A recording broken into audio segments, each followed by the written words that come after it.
அன்பிற்கினியவர்களே, இனிய வணக்கம்.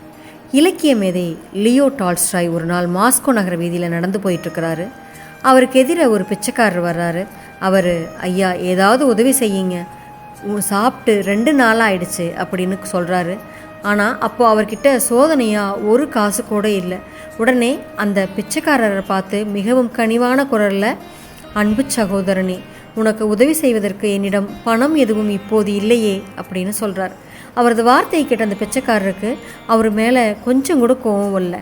தன் நிலையை எண்ணி நொந்து கொள்ளவும் இல்லை. அதுக்கு மாறா முகமலர்ச்சியோடு, நன்றி ஐயா, தாங்கள் போய் வாருங்கள் அப்படின்னு சொல்கிறாரு.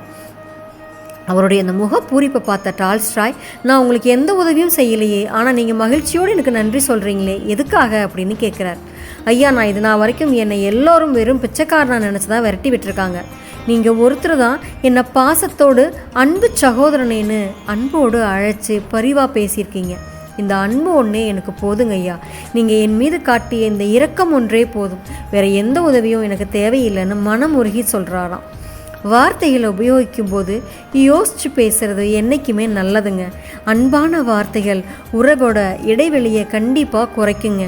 உறவுகளுக்கிடையே நெருக்கத்தை நிச்சயமாக ஏற்படுத்துங்க.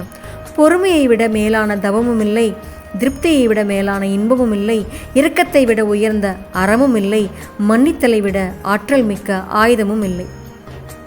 கண்டிப்பாக முகமலர்ச்சியோடையும் நம்பிக்கையோடையும் அடுத்தவங்க கூட அன்போட பழகணும் அப்படின்னாவே நம்மளை சுற்றி இருக்கிற எல்லா கடினமான சூழலும் நகர்ந்து போயிடுங்க.